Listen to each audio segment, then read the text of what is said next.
Good morning, everybody. Morning, morning, morning. Welcome to Berlin. I'm Phillip Kalantzis-Cope. I'm the Chief Social Scientist of Common Ground Research Networks. We live in strange times that are getting stranger by the day. And 15 years ago, we started this conference, with a certain set of principles about the world.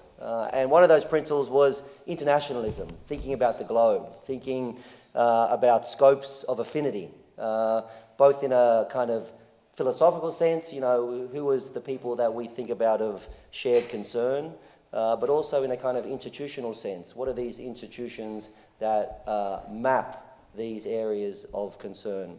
And one of those, at the center of that is what's a sustainable future? And those questions are so important today. Thinking about practical answers, thinking about how we can bridge borders, both physically and conceptually. And with that, I really want to thank you all for being here and engaging in this conversation. I have a 15-year-old, and I know what a 15-year-old is like. They're kind of, trying to make sense of the world.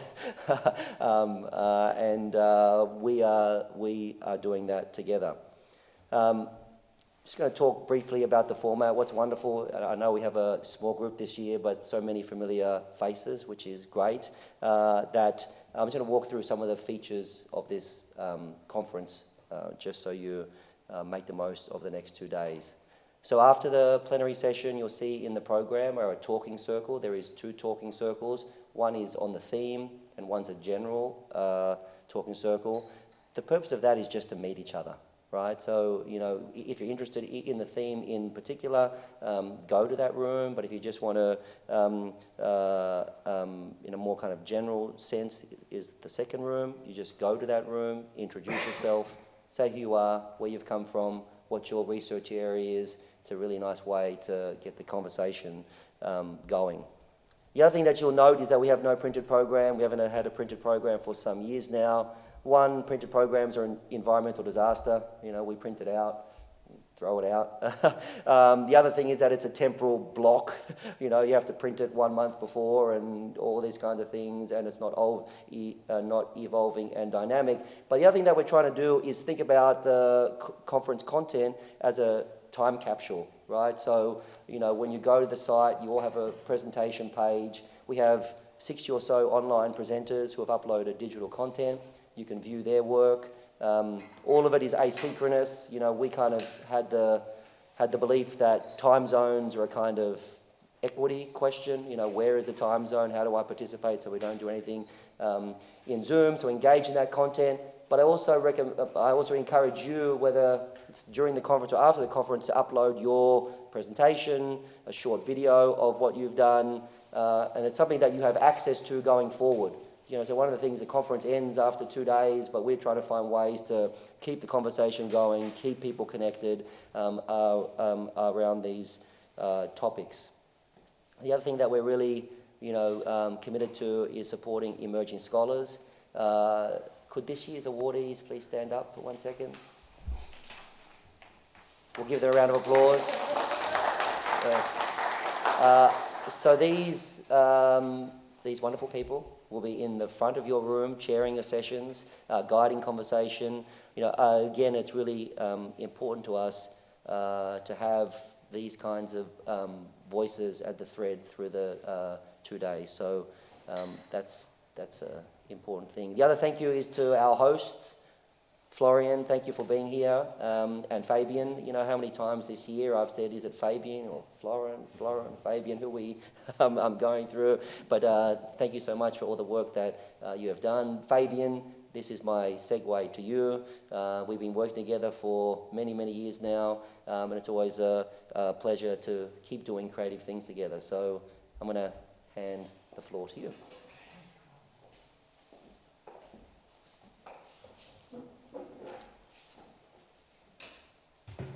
I'm going to switch laptops here. Awesome. Good morning, everybody. Welcome to Berlin from myself, too. It's great to see you all here. We want to open this officially now, the 15th International Conference on the Constructed Environment. This year's topic on the theme of sharing practices and sustainable urban fabrics is both really urgent, we feel, but also essential as we navigate the complexity of our rapidly evolving world. As Phillip has said, my name is Fabian Neuhaus. I'm the research network chair, but also I'm an associate professor at the School of Architecture, Planning and Landscape with the University of Calgary in Canada. Last year's conference, many of you have been, many of the faces I see here in the room have been. We were in Vienna. It seems like just a short while ago, really, but today we are here in Berlin.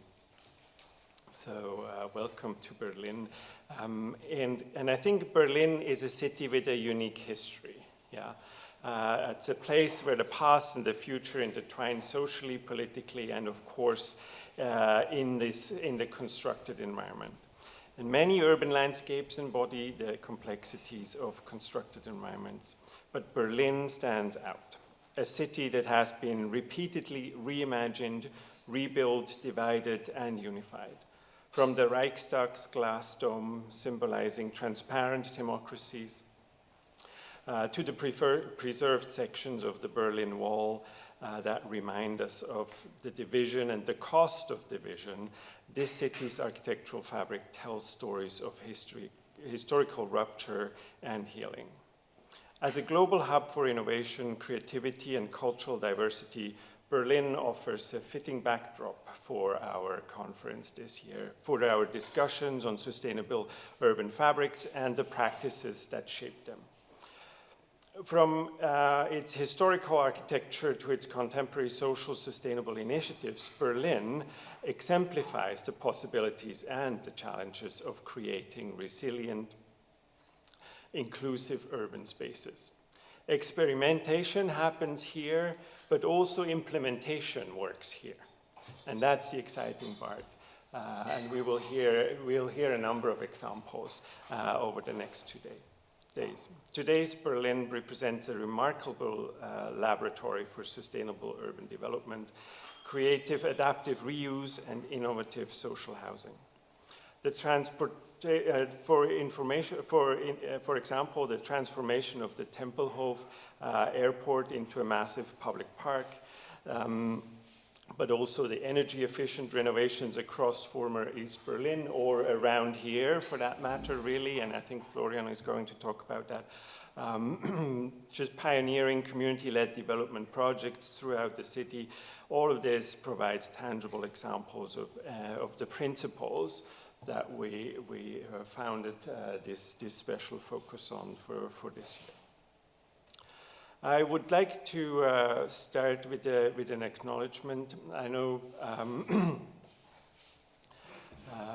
to everyone here, but also to people who join us online from around the world. I want to acknowledge the specific territories, the local traditional territories that everybody resides on.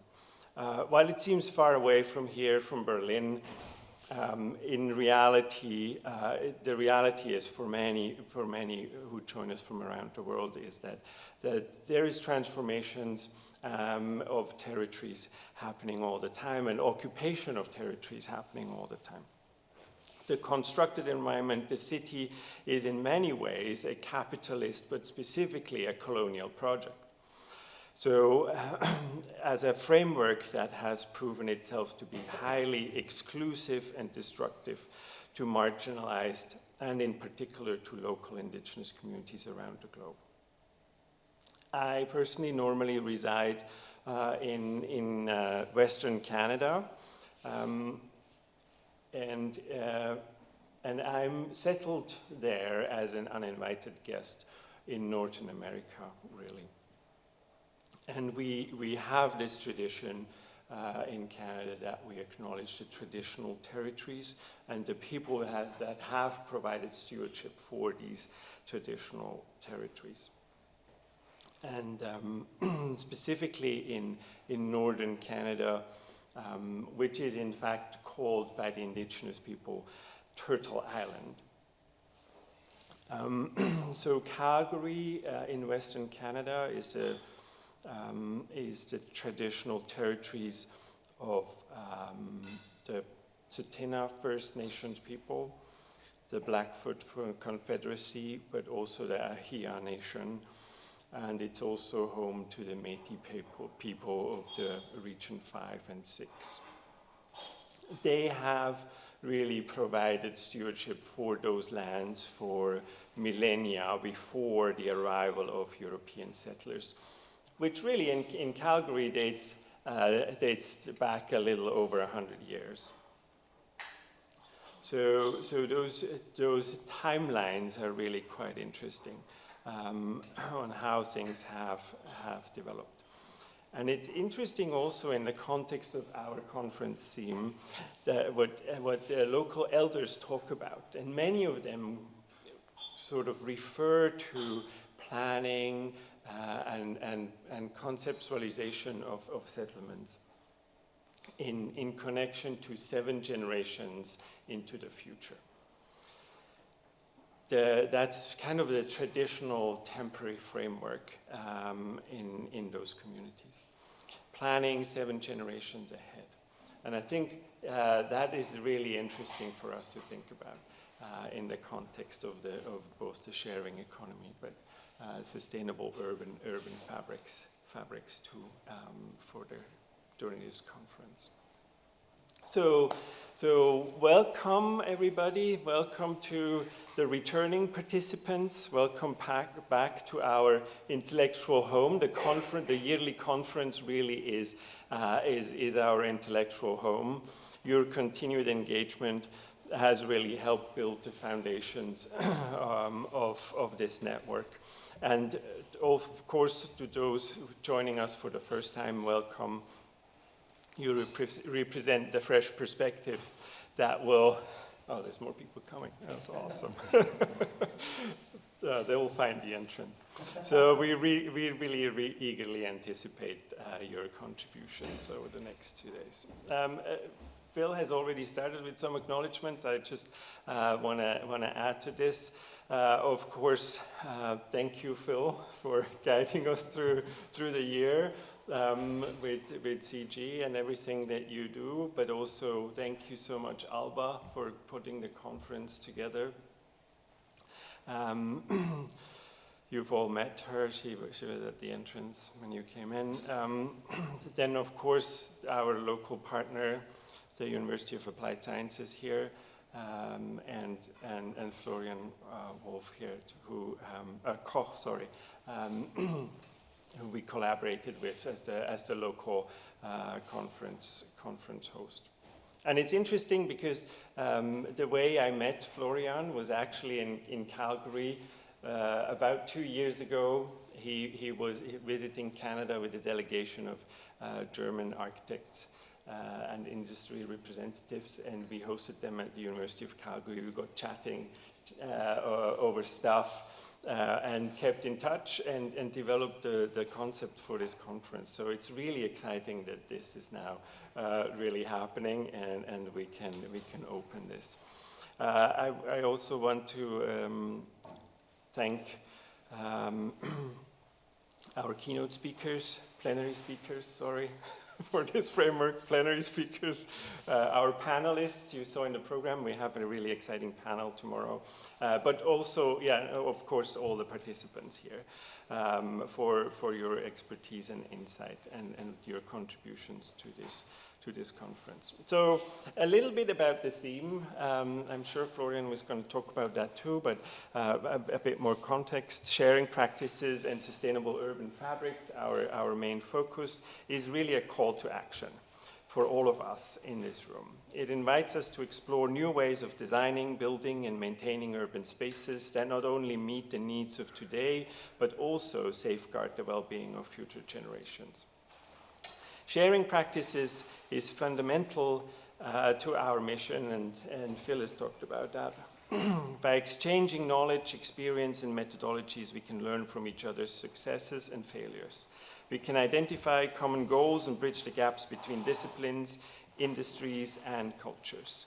In doing so, we enrich our perspectives and strengthen our collective ability to address complex challenges and the current transformations and changes that are happening around the world. But sharing practices in this context goes beyond and incorporates and envisions the sharing of resources, services, facilities, spaces, and the city as a whole, the constructed environment, indeed. In many ways, it relates back to the modernist urban theory of efficiency in some way, but this time not through separation of function, but through multi-use of resources. Berlin is, as I referred to already, at the forefront of developing such a nuanced and purposeful sharing practice on the level of the city, on city making. It's really beyond bike sharing, tool libraries, or little free libraries, as we call them in North America. It's about co-sharing workspaces, facilities, services, and housing to actual transformation and restoration. The German word for this would probably be Weiterbauen. An English translation could be sort of building continuity, really as a new model of co-creating the city. Sustainable urban fabrics, on the other hand, emphasize the importance of integrating environmental, social, and economic considerations, cultural aspects, cultural practices, and government frameworks into our urban planning and urban design. Hence, it acknowledges that sustainability encompasses far more than technical efficiency or environmental impact. A sustainable urban fabric is one that weaves together energy efficiency, ecological preservation, accessibility, and cultural vibrancy. It is an environment that promotes health, equity, and connection while reducing the ecological footprint of human activity. The metaphor of fabric is particularly apt, I think. Like textiles, our urban environment gains strength not from individual threads, but from their interconnection. The warp and weft of different systems creating something greater than its parts. As we gather here, I think it's really the urgency of the moment that puts this emphasis on the constructed environment. The interrelated crises of climate change, resource depletion, housing affordability, and social fragmentation demand urgent and thoughtful response from all our fields represented here in this room. And I think we have people from about 16 or 17 different countries in many different disciplines, so it's really diverse, so that covers a lot of ground.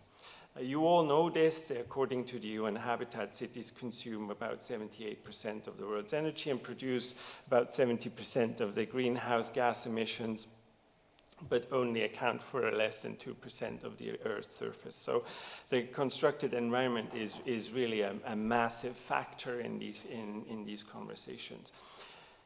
And then also, obviously, from a social fabric perspective, the COVID-19 pandemic further exposed our vulnerabilities, or vulnerabilities in general in the urban system, while simultaneously accelerating certain negative transformations in how we conceptualize public space, mobility, and community resilience.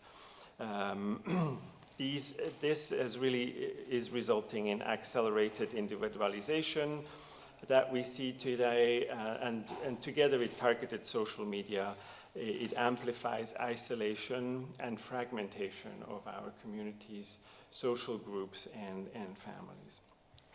And then furthermore, technological developments from digital twins and smart cities infrastructure to AI. Obviously, this is reshaping both our professional practices and the environment that we are creating. These tools offer capabilities, but foremost raise really profound questions about privacy, accessibility, and the human experience of space, and in particular interaction.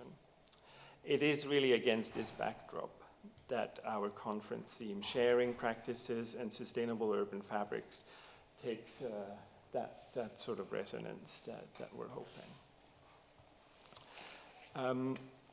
The program, Phillip has talked a little bit about the talking circle that we will start off with, but we have the plenary speakers today and tomorrow.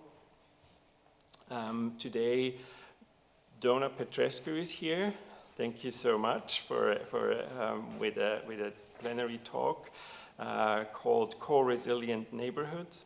Tomorrow, as a plenary talk, we will have Karsten Keller with his talk From Sharing Cities to Sharing Neighborhoods, Local Forms and Conditions of Non-Commercial Sharing. Tomorrow at the start of the day. And then later on in the day, in the afternoon, we will have a plenary panel, also here in this room. It's organized by Bahanur. I don't think she's here yet.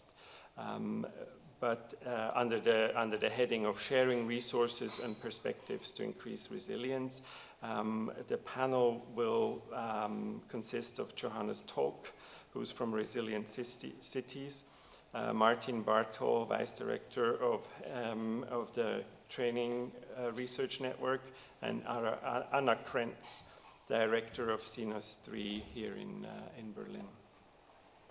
And then, of course, we will have the parallel sessions with the papers.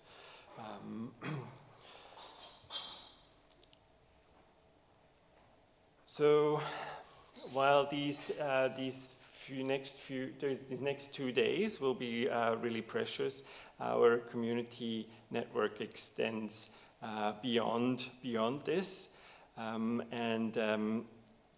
and hopefully also the relationships that you all can form during these 2 days, and of course the conference dinner tonight, hopefully socializing.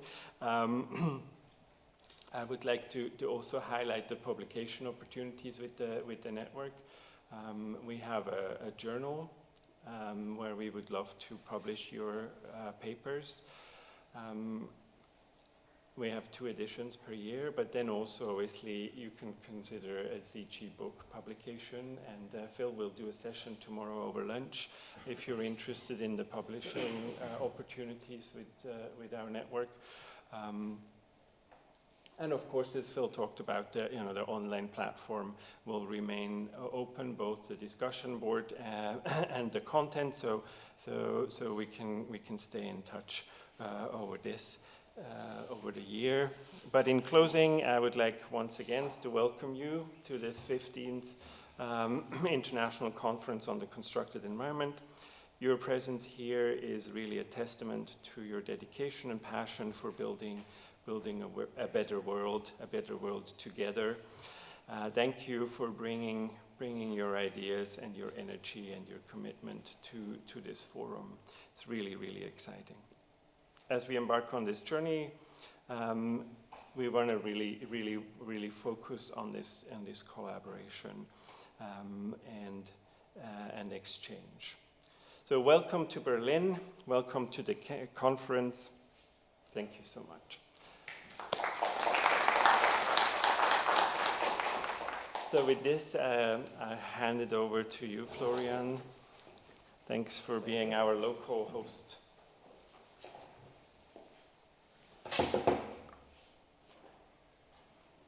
Yeah, hello, and well, I'm now the third person who welcome you at this conference. I'm very happy that you're here at HTW Berlin. If we have sun, it looks like this, but well, the weather is not too bad. So welcome to the eastern part of Berlin, where about here in a district which was called Oberschöneweide, which is quite interesting, and I want to give you some highlights on the place where you are, some impressions about the history, so share my knowledge about this place. You probably noticed that this was an old industrial area close to the river, so the river was a transport instrument for the industry. There have been then also built workers' places nearby, and after the fall of the wall, the area was vacant, and in 2010, the area started to develop again as a university campus. But still, there is some industry nearby, so it's a mix of education, science, and still industry. The interesting thing here was the place where cables were produced. You can see there is still some of the old cable rolls. Also the red things here are an artistic reference to the cables, and I think probably a strange metaphor, but cables are connecting things, and we are here to connecting things, so for international connection, it's probably nice to have this place. Our university is a so-called University of Applied Sciences. We are the biggest public university of applied sciences in Berlin, around 14,000 students, different study programs. HTW stands for Hochschule für Technik und Wirtschaft, so University of Applied Sciences for Technology and Economy, and this is basically also the main study programs we have here. We are quite a new university. We were founded in 1991. It was a connection between different kind of higher education institutions, which then formed under the new umbrella under HTW. And so we celebrated last year the 30th anniversary of our university. We have two campuses. I hope that nobody of you went first to the other campus and then came here. We are here at the campus in Oberschöneweide, which is our main campus, close to the river, and here are also the main facilities of the university, but there is another campus nearby. The campus, as you noticed, is an industrial site which is now transformed, and the idea of our university is to work with practice, to do research which somehow also supports the local community here. I already told that it was Kabelwerke, so cables which were produced here. There is also a strong, here was the starting point for electrifying Berlin. So now in the time of energy transformation, this electrification becomes once again important, and we try to also support this with our study programs in engineering, computer science, design, culture, and business. We have research cluster on sustainable smart cities, and this is something which is also very closely related to the topic of this conference. So we do not have a specific urban studies or architectural program, but we have a lot of colleagues who work on urban studies, on sustainable development, and we therefore have an interdisciplinary perspective on urban studies, and some of my colleagues will also come here, and we try to define for ourselves what do we actually mean by a sustainable smart cities, and there is the issue of participation plays a big role, the issue of digitalization, but not in a too deterministic way. So I think there are a lot of challenges which we face when we speak about sustainable smart cities. We also try to be a part as a scientific actor in the urban development of Berlin in order to give some comments, to give some hints on what we think as a university perspective could be a possibility how to develop Berlin. We also work with living labs and have different projects in cooperation with companies, civil society, and administration. Sharing, and I'm very happy that we choose this topic. Doina is here. I also see Carsten Keller, who is the keynote speaker for tomorrow. We had two research projects where we tried to put sharing as a practice for urban development in focus. So the question, what can people share, spaces, knowledge, information, what are the architectural and urbanistic circumstances under which sharing can work, is something which we worked on, and I'm very happy that we will talk about these in the next 2 days a little bit more in detail. We have a lot of other projects. If you're interested, please check our website. There are colleagues working on different kind of urban issues, and you can have a look on these things, what we're doing. I'm happy to answer all questions what you have about the campus, about the university. We also had some information at the registration desk about our university. So I'm happy to talk to you, and thank you very much for your attention. And I'm now